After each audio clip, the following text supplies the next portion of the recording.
जोहार दोस्तों, मैं उरांव सर आप लोगों को स्वागत करता हूं आज का महत्वपूर्ण क्लास में। आज हम लोग देखने वाले हैं हिंदी का व्याकरण। और हिंदी का व्याकरण में भी सबसे पहले हम लोग शुरुआत करेंगे क्रिया। क्रिया थोड़ा सा टफ चैप्टर है, लेकिन इसी से शुरुआत करेंगे, ठीक है, ताकि बाकी सरल वाला और आसान लगे। और इसके बाद जो है आपके सिलेबस में जो कुछ शामिल है, संज्ञा सर्वनाम, सब एक एक करके देख लेंगे। और यकीन दिलाते हैं आपका जो है परीक्षा होने से पहले ही हिंदी व्याकरण कंप्लीट कर लेंगे। बहुत सारे लोगों के दिमाग में यह आ रहा है कि सर ये व्याकरण पढ़ना किसके लिए आवश्यक है। तो आपको बता दें कि झारखंड उत्पाद सिपाही में पेपर 2 में जिनका भी हिंदी है उनके लिए तो मोस्ट इम्पोर्टेंट है, लेकिन उनके साथ में बाकी लोगों के लिए भी मोस्ट इम्पोर्टेंट है। कैसे? तो पहला पेपर आपका क्या है, क्वालिफाइंग पेपर में आपको हिंदी और इंग्लिश का ग्रामर ही तो पढ़ना है। तो व्याकरण इस प्रकार से जो है सबके लिए कंपलसरी है। तो चलिए हम लोग शुरू करते हैं। देखिए, सबसे पहले इसको हम लोग पढ़ेंगे विस्तार में। क्रिया किसको कहते हैं, क्रिया के कितने भेद होते हैं, ये सब विस्तार में देखेंगे। उसके बाद क्रिया इस पार्ट से जो संबंधित जो एमसीक्यू क्वेश्चन बन सकता है उसको डिटेल में पढ़ेंगे। और यही पढ़ने का बेस्ट तरीका होता है। आप लोग अलग से किताब तो पढ़ते नहीं, तो यहीं पढ़ लीजिए, आराम से इसको पढ़ लीजिए। उसके बाद जो है एमसीक्यू क्वेश्चन भी पूछेंगे आपको, तो आप लोग को निश्चिंत रहना है। हिंदी व्याकरण के लिए टेंशन नहीं लेना है, हम पूरा कंप्लीट कराएंगे, ठीक है। चलिए, तो क्रिया किसे कहते हैं? तो जिस शब्द से किसी भी कार्य के होने या करने का बोध हो उसे क्रिया कहते हैं। कोई दिक्कत नहीं। जैसे खाना पीना, हंसना, रोना, आना जाना आदि, ठीक है। चलिए एक ही बार पढ़ेंगे, ज़्यादा इसमें लेक्चर नहीं देंगे, क्या है कि ये ऑनलाइन है। क्रिया के मूल में धातु हुआ करते हैं। जैसे खाना शब्द में खा धातु है, पीना शब्द में पी धातु है, रोना शब्द में रो धातु है, इत्यादि। अब हम लोग देखेंगे कि क्रिया के भेद, यानी कि क्रिया के कितने भेद होते हैं। तो कर्म के आधार पर क्रिया के दो भेद होते हैं। कौन कौन? तो अकर्मक क्रिया और सकर्मक क्रिया। क्रिया के दो भेद होते हैं, सकर्मक क्रिया और अकर्मक क्रिया। इसमें सबसे पहले हम लोग देखेंगे अकर्मक क्रिया किसे कहते हैं। तो जिस क्रिया में कर्म की जरूरत ना हो उसे अकर्मक क्रिया कहते हैं। दूसरे शब्दों में कर्ता के काम का असर कर्ता पर ही पड़ता है, उसे हम लोग अकर्मक क्रिया कहते हैं। अब हम लोग देखेंगे कि सकर्मक क्रिया किसे कहते हैं। ठीक है, क्या देखेंगे? सकर्मक क्रिया किसे कहते हैं। तो जिस क्रिया में कर्ता के कार्य का असर कर्म पर पड़ता है उसे सकर्मक क्रिया कहते हैं। जैसे मैं रोटी खाता हूँ, रीना गाड़ी चलाती है, ये सकर्मक क्रिया के उदाहरण हैं। अब हम लोग देखेंगे कि संरचना के दृष्टि से क्रिया के कितने भेद होते हैं। तो संरचना की दृष्टि से क्रिया के 4 भेद होते हैं, जिसमें पहला आपका क्या है? सामान्य क्रिया है, ठीक है। सामान्य क्रिया, सामान्य क्रिया किसे कहते हैं वो देख लेंगे। उसके बाद हम लोग बाकी 4 भेदों को डिटेल में देखेंगे। जब किसी वाक्य में एक ही मुख्य क्रिया का प्रयोग हो तो उसे सामान्य क्रिया कहते हैं। जैसे उसने देखा, मैंने पढ़ा। अब दूसरा हम लोग देखेंगे प्रेरणार्थक क्रिया। ये प्रेरणार्थक क्रिया किसे कहते हैं, तो इसको भी डिटेल में देख लेते हैं। तो प्रेरणार्थक क्रिया, जब कर्ता काम स्वयं ना करे बल्कि काम दूसरे से कराए तो उसे प्रेरणार्थक क्रिया कहते हैं। जैसे हंसाना, रुलाना, पिटवाना। अब तीसरा हम लोग देखते हैं तो क्या है? संयुक्त क्रिया। इसको भी डिटेल में पढ़ लेते हैं। तो संयुक्त क्रिया, जब दो क्रियाएं एक साथ मिली हुई हो और उनमें से एक प्रमुख और एक सहायक क्रिया हो तो ऐसी क्रिया संयुक्त क्रियाएं कहलाती है। जैसे वह दौड़ रहा है, बच्चे हंस रहे हैं, ये क्या है? संयुक्त क्रिया के उदाहरण हैं। आगे हम लोग देखेंगे चौथा, नाम धातु क्रिया। नाम धातु क्रिया किसे कहते हैं? तो वैसी क्रिया जिसका निर्माण संज्ञा, सर्वनाम और विशेषण से हुआ करता है उसे नाम धातु क्रिया कहते हैं। जैसे हाथ से हथियाना, लात से लथियाना, जूता से जुतियाना, अपना से अपनापन, ये क्या है? नाम धातु क्रिया के उदाहरण हैं। अब हम लोग देखेंगे कि द्विकर्मक क्रिया किसे कहते हैं। ठीक है, क्या देखेंगे? द्विकर्मक क्रिया किसे कहते हैं। तो जिन वाक्यों में दो दो कर्मों का प्रयोग साथ होता है वहाँ द्विकर्मक क्रिया होता है। जैसे माँ धोबी को कपड़ा देती है, मैं दानिश को 10 रुपया देता हूँ, ये सब क्या है? द्विकर्मक क्रिया के उदाहरण हैं। और यहाँ पर हम लोग को क्या देखना है? समापिका और असमापिका क्रिया किसे कहते हैं। ठीक है, तो समापिका क्रिया के उदाहरण क्या है? तो जो क्रिया वाक्य की समाप्ति का बोध कराती है उसे हम लोग समापिका क्रिया कहते हैं। जैसे वह पार्क में टहल रहा है, ये वाक्य समाप्त हो चुका है तो क्या हो जाएगा? समापिका क्रिया। अब दूसरा हम लोग देखेंगे असमापिका क्रियाएं। असमापिका क्रिया में क्या है कि कुछ क्रियाएं ऐसी होती है जो वाक्य में अंत में प्रयोग नहीं होती है, बल्कि उनका प्रयोग अन्य स्थानों पर हुआ करता है। जैसे हंसता हुआ बच्चा सबको अच्छा लगता है। ये क्या हो गया? असमापिका क्रियाएं। अब हम लोग जो है देखेंगे इस पाठ से संबंधित मोस्ट इम्पोर्टेंट MCQ क्वेश्चन। ठीक है, चलिए इनमें से कौन सा शब्द क्रिया है? पहला है विद्यालय, दूसरा है उत्साह, तीसरा है इसलिए, चौथा है खाना। इसका सही आंसर हो जाएगा आपका ऑप्शन नंबर डी, खाना। सेकेंड क्वेश्चन देखते हैं हम लोग, क्वेश्चन नंबर 2। खाना खिलाना किस प्रकार की क्रिया है? पहला है प्रेरणार्थक क्रिया, दूसरा है द्विकर्मक क्रिया, तीसरा है यौगिक क्रिया, चौथा इनमें से कोई नहीं। तो इसका सही आंसर हो जाएगा आपका ऑप्शन नंबर सी, यौगिक क्रिया। चलिए तीसरा क्वेश्चन देखते हैं। तीसरा क्वेश्चन क्या कहता है कि क्रिया के मूल को क्या कहते हैं? पहला है क्रिया विशेषण, दूसरा है धातु, तीसरा है संयुक्त क्रिया, चौथा है अव्यय। तो इसका सही आंसर हो जाएगा आपका ऑप्शन नंबर बी, धातु कहते हैं। आगे बढ़ते हैं हम लोग क्वेश्चन नंबर 4 की ओर। क्वेश्चन नंबर 4 कहता है कि संज्ञा अथवा विशेषण से बनने वाली धातुएं क्या कहलाती है? पहला है नाम धातु, दूसरा है नाम बोधक, तीसरा है सकर्मक क्रिया, चौथा है अकर्मक क्रिया। तो इसका सही आंसर हो जाएगा आपका ऑप्शन नंबर ए, नाम धातु कहलाती है। पांचवा नंबर का क्वेश्चन कहता है कि निम्नलिखित क्रियाओं में कौन सी क्रिया अनुकरणात्मक नहीं है? पहला है फड़फड़ाना, दूसरा है मिमियाना, तीसरा है झूठलाना, चौथा है हिनहिनाना। इसका सही आंसर हो जाएगा आपका ऑप्शन नंबर सी, झूठलाना। आगे बढ़ते हैं हम लोग क्वेश्चन नंबर 6 की ओर। क्वेश्चन नंबर 6 कहता है कि उसने पत्र लिखवाया, इस वाक्य में किस कोटि की क्रिया प्रयुक्त है? पहला है प्रेरणार्थक क्रिया, दूसरा है सकर्मक क्रिया, तीसरा है ए और बी दोनों, चौथा इनमें से कोई नहीं। तो इसका सही आंसर हो जाएगा आपका ऑप्शन नंबर डी, इनमें से कोई नहीं। ये दिया गया है उनमें से विकल्प में ये कोई नहीं है। चलिए क्वेश्चन नंबर हम लोग 7 देखते हैं। क्वेश्चन नंबर 7 कहता है कि हथियाना किस प्रकार की क्रिया है? पहला है अकर्मक क्रिया, दूसरा है नाम धातु, तीसरा है संयुक्त क्रिया, चौथा है प्रेरणार्थक क्रिया। तो इसका सही आंसर हो जाएगा आपका क्या? ऑप्शन नंबर बी, नाम धातु है। क्या है? नाम धातु है। आगे बढ़ते हैं हम लोग क्वेश्चन नंबर 8 की ओर। क्वेश्चन नंबर 8 कहता है कि इनमें से कौन क्रिया का विकारक है? पहला है लिंग, वचन, तीसरा है काल, चौथा है सभी। तो आपको बता दें इसमें हो जाएगा ऑप्शन नंबर डी, सभी। लिंग, वचन, काल ये सभी के सभी क्या है? क्रिया के विकारक हैं। आगे बढ़ते हैं हम लोग क्वेश्चन नंबर 9 की ओर। क्वेश्चन नंबर 9 कहता है कि निम्नलिखित वाक्यों में कौन सा ऐसा वाक्य है जिसकी क्रियाकर्ता के लिंग के अनुसार ठीक नहीं है? पहला है राम आता है, दूसरा घोड़ा दौड़ता है, तीसरा हाथी सोती है, चौथा लड़की जाती है। इसका सही आंसर हो जाएगा आपका ऑप्शन नंबर सी, हाथी सोती है। ये सूट नहीं कर रहा है, हाथी सोता है होना चाहिए, हाथी सोती है हो गया। तो ये जो है कर्ता लिंग के अनुसार ठीक नहीं है। आगे बढ़ते हैं हम लोग क्वेश्चन नंबर 10 की ओर।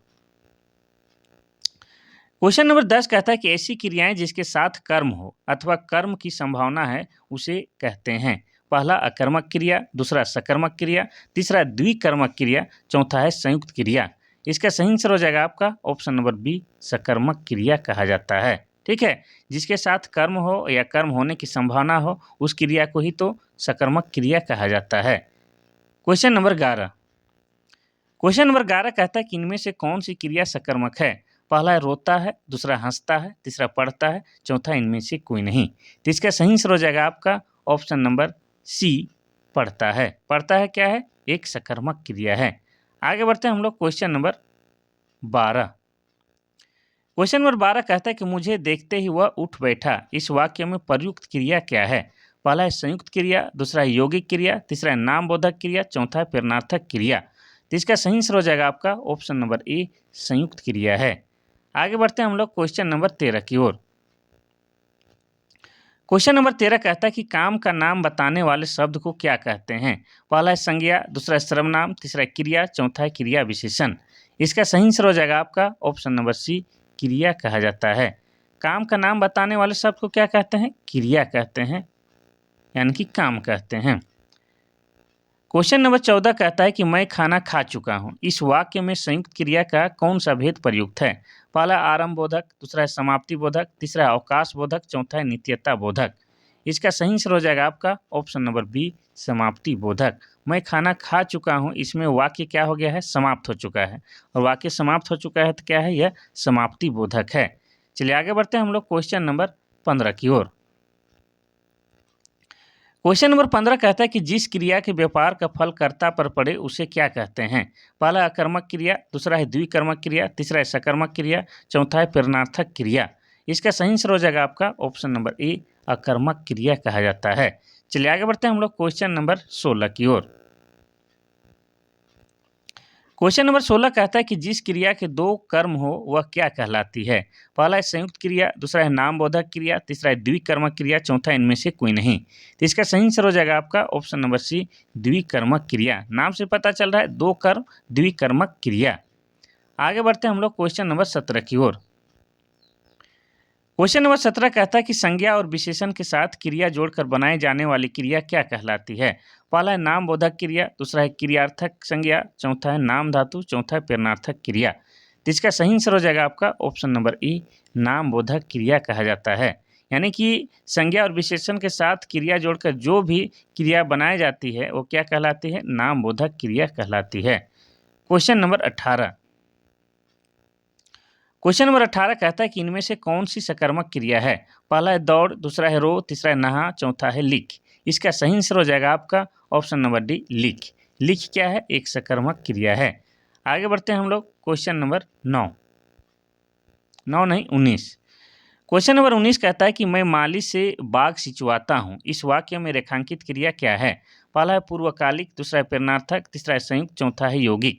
तो इसका उत्तर आप इजीली से दे सकते हैं, आसान से दे सकते हैं कि मैं माली से बाग सिंचवाता हूँ, दूसरे से काम करवा रहा है तो क्या हो जाएगा, ऑप्शन नंबर बी, प्रेरणार्थक क्रिया हो जाएगा। आगे बढ़ते हैं हम लोग क्वेश्चन नंबर 20 की ओर। क्वेश्चन नंबर 20 कहता है कि इनमें से कौन सहायक क्रिया है। पहला है लिखना, दूसरा है पढ़ना, तीसरा है देखना, चौथा है। इसका सही आंसर क्या हो जाएगा, इसका सही आंसर हो जाएगा आपका ऑप्शन नंबर डी, है। ये क्या है, सहायक क्रिया है। और मूल क्रिया, ये सब तो क्या है, मूल क्रिया है। और सहायक क्रिया कौन है, तो आपका है।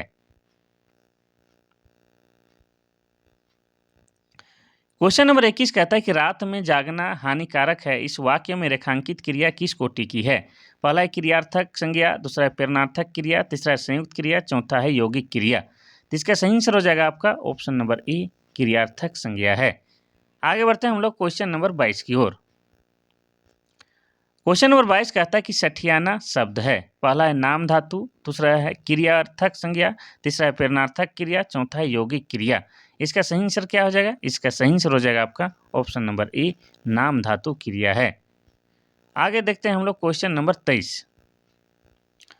क्वेश्चन नंबर 23 कहता है कि जब क्रिया का प्रयोग संज्ञा के रूप में होता है तो क्रिया का प्रयोग क्या कहलाता है। पहला है क्रियार्थक संज्ञा, दूसरा है प्रेरणार्थक क्रिया, तीसरा है नाम बोधक क्रिया, चौथा है संयुक्त क्रिया। तो इसका सही आंसर हो जाएगा आपका ऑप्शन नंबर ए, क्रियार्थक संज्ञा कहलाता है। Question number 24। क्वेश्चन नंबर 24 कहता है कि सुमित सो रहा है। इस वाक्य में भेद क्या है, क्रिया का भेद क्या है। पहला है अकर्मक, दूसरा है सकर्मक, तीसरा है प्रेरणार्थक, चौथा है द्विकर्मक। इसका सही आंसर हो जाएगा आपका ऑप्शन नंबर ए, अकर्मक। सुमित सो रहा है, क्यों सो रहा है, कहाँ सो रहा है पता नहीं, लेकिन सो रहा है तो हो जाएगा क्या, अकर्मक क्रिया। यहीं पर रहता है कि सुमित जो है पलंग में सो रहा है तो क्या हो जाता है, वो सकर्मक क्रिया हो जाता। क्वेश्चन नंबर 25 कहता है कि वह घर पहुंच गया। इस वाक्य में पहुंच गया निम्नलिखित में से किस क्रिया के उदाहरण है। पहला है प्रेरणार्थक क्रिया, दूसरा है द्विकर्मक क्रिया, तीसरा है संयुक्त क्रिया, चौथा है पूर्वकालिक क्रिया। इसका सही आंसर हो जाएगा आपका ऑप्शन नंबर सी, संयुक्त क्रिया है। वह घर पहुंच गया, इसमें क्या है, संयुक्त क्रिया है। Question number 26। क्वेश्चन नंबर 26 कहता है कि निम्नलिखित में से एक वाक्य में क्रिया भक्षण करने के अर्थ में प्रयुक्त हुई है, यह वाक्य है। पहला वह हराम का पैसा खाता है, दूसरा वह जूते खाता है, तीसरा वह कसम खाता है, चौथा वह आम खाता है। तो भक्षण मतलब कोई चीज़ को खाना, ठीक है। तो खाने का काम कौन हो रहा है रियल में, तो वो आम खाता है, ये हो रहा है भक्षण का काम। ये बाकी तो ठीक है, खाने की बात हो रहा है, लेकिन ये तो खाया नहीं जाता है ना। तो हो जाएगा ऑप्शन नंबर डी, वो आम खाता है, भक्षण करने के अर्थ में प्रयुक्त हुई है। आगे बढ़ते हैं हम लोग क्वेश्चन नंबर 27 की ओर। क्वेश्चन नंबर 27 कहता है कि राम लक्ष्मण से पत्र लिखवाता है। इस वाक्य में क्रिया का कौन सा रूप है। पहला है पूर्णकालिक क्रिया, दूसरा है प्रेरणार्थक क्रिया, तीसरा है संयुक्त क्रिया, चौथा है अपूर्ण क्रिया। इसका सही आंसर हो जाएगा आपका ऑप्शन नंबर बी, प्रेरणार्थक क्रिया। यहाँ भी अपने से काम न करके, स्वयं से काम न करके दूसरों से करवाया जा रहा है, तो क्या हो जाएगा, ये प्रेरणार्थक क्रिया हो जाएगा। आगे बढ़ते हैं हम लोग क्वेश्चन नंबर 28 की ओर। क्वेश्चन नंबर 28 कहता है कि निम्नलिखित में से सकर्मक क्रिया का वाक्य है। पहला है मंदाकिनी सोती है, दूसरा है बालिका निबंध लिखती है, तीसरा है पक्षी आकाश उड़ते हैं, बालक खिलौना पाकर हंसता है। ठीक है, तो यहाँ पर जो है सबसे सटीक जो है कौन सा हो जाएगा एग्जाम्पल, ऑप्शन नंबर बी हो जाएगा। 28 का आपका बी हो जाएगा। बालिका क्या कर रही, तो निबंध लिख रही है, तो ये क्या हो जाएगा आपका सकर्मक क्रिया हो जाएगा। और बाकी तीनों के तीनों क्या है आपका अकर्मक क्रिया के उदाहरण है। क्वेश्चन नंबर 29 कहता है कि रचना की दृष्टि से क्रिया के भेद हैं। पहला है 3, दूसरा है 2, तीसरा है 4, चौथा है 5। इसका सही आंसर क्या हो जाएगा, हो जाएगा ऑप्शन नंबर बी। रचना की दृष्टि से क्रिया के 2 भेद हैं, यही ना हम बताए। देखिए यहाँ पर रचना दिया है, तो एक कर्म के आधार पर क्रिया के 2 भेद हम बताए हैं, और आपको जो है संरचना के आधार पर क्रिया के 4 भेद बताए हैं। तो यहाँ पर हम लोग क्या किसको कर लें, कर्म के आधार पर कर लेते हैं। तो कर्म के आधार पर आपके 2 भेद होते हैं, और संरचना के आधार पर आपके 4 भेद होते हैं, यही बताए हैं। तो कर्म के आधार पर 2 भेद आपके हैं, अकर्मक क्रिया और सकर्मक क्रिया। और संरचना के आधार पर क्रिया के 4 भेद होते हैं, एक सामान्य क्रिया, और एक प्रेरणार्थक क्रिया, और एक संयुक्त क्रिया, और एक नाम धातु क्रिया है। ठीक है, तो इसको आप लोग अपने हिसाब से ठीक कर लीजिएगा। चलिए बढ़ते हैं हम लोग आगे क्वेश्चन नंबर 30 की ओर। क्वेश्चन नंबर 30 कहता है कि वे अविकारी शब्द जो 2 शब्दों, वाक्य अथवा वाक्य खंडों को जोड़ते हैं क्या कहलाते हैं। पहला है संबंध बोधक शब्द, दूसरा है विषय माधि बोधक, तीसरा है क्रिया विशेषण शब्द, चौथा है समुच्चय बोधक शब्द। इसका सही आंसर हो जाएगा आपका ऑप्शन नंबर सी, क्रिया विशेषण शब्द हो जाएगा। चलिए आगे बढ़ते हैं हम लोग क्वेश्चन नंबर 31 की ओर। क्वेश्चन नंबर 31 कहता है कि निम्नलिखित वाक्यों में से किसमें अकर्मक क्रिया प्रयुक्त है। पहला है शिशु सो रहा है, दूसरा बालक खेल रहा है, तीसरा छात्र पढ़ रहा है, चौथा छात्रा लिख रही है। इसमें क्या है, अकर्मक क्रिया को छांटना है। क्या हो जाएगा ऑप्शन नंबर ए, शिशु सो रहा है। फिर वही वाला आ गया, कहाँ सो रहा है, क्यों सो रहा है, पता नहीं चल रहा है। यहाँ पर पता चल रहा है कि बालक खेल रहा है, छात्र पढ़ रहा है, छात्रा लिख रही है। तो यहाँ पर जो है अकर्मक क्रिया प्रयुक्त है। किसमें अकर्मक क्रिया है, तो हो जाएगा आपका ऑप्शन नंबर ए, शिशु सो रहा है, इसमें अकर्मक क्रिया है। आगे बढ़ते हैं हम लोग क्वेश्चन नंबर 32 की ओर।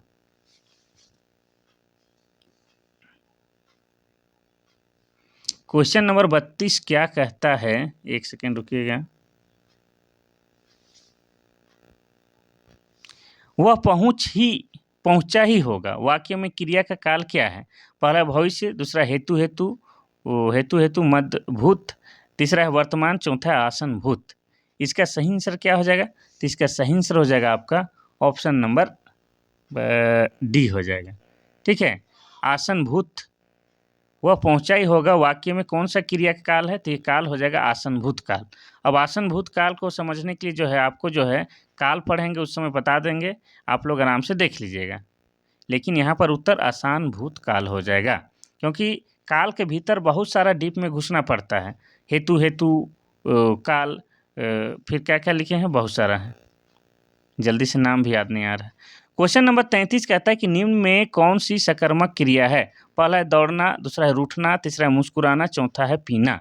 तो इसका सही आंसर हो जाएगा आपका ऑप्शन नंबर डी, पीना। एक सेकेंड, सिस्टम तो हैंग हो जाता है। ये निम्न में से कौन सा सकर्मक क्रिया है। पहला है दौड़ना, दूसरा है रूठना, तीसरा है मुस्कुराना, चौथा है पीना। तो इसका सही आंसर हो जाएगा ऑप्शन नंबर डी, पीना क्या है, सकर्मक क्रिया है। चलिए आगे बढ़ते हैं हम लोग क्वेश्चन नंबर 34 की ओर। क्वेश्चन नंबर 34 कहता है कि मर्म वचन जब सीता बोला पंक्ति में प्रयोग हुआ है। पहला है कर्मवाच्य, दूसरा है कर्तावाच्य, तीसरा है गलत वाक्य, और चौथा है भाववाच्य। इसका सही आंसर हो जाएगा आपका ऑप्शन नंबर डी, भाववाच्य है। मर्म वचन जब सीता बोला, इसमें क्या है, भाववाच्य शामिल है। क्वेश्चन नंबर 35 और आज का आखिरी क्वेश्चन क्या कहता है कि क्रिया के किस रूप में कर्ता के अनुसार लिंग परिवर्तन नहीं होता है। क्या कह रहा है, क्रिया के किस रूप में कर्ता के अनुसार लिंग परिवर्तन नहीं होता है। पहला वर्तमान कालिक रूप में, दूसरा है भविष्य कालिक रूप में, तीसरा है भूतकाल के रूप में, चौथा है अज्ञार्थक रूप में। तो इसका सही आंसर हो जाएगा आपका ऑप्शन नंबर डी, अज्ञार्थक रूप में जो वाक्य होता है उसमें क्या है, लिंग परिवर्तन नहीं होता है। तो बहुत प्रयास किए हैं, काफ़ी शिद्दत के साथ आप लोग के लिए क्लास लाए हैं, तो आप लोग जो है क्या कीजिए, क्लास को जो है शुरू से लास्ट तक धैर्यपूर्वक आराम से देखिए, और क्लास अच्छा लगा तो लाइक ज़रूर कीजिए, और इसको जो है जिसको जिसको आवश्यकता होगी उसको अपने छोटे भाई बहन और फ्रेंड सर्कल में क्या कर दीजिए, शेयर कर दीजिए। और किसी प्रकार का सुझाव देना है या कुछ करना है तो आप लोग कमेंट ज़रूर दीजिएगा, ठीक है। चलिए, तो आज के लिए बस इतना सा ही, कल फिर महत्वपूर्ण क्लास के साथ हाजिर होते हैं, तब तक के लिए थैंक यू, धन्यवाद।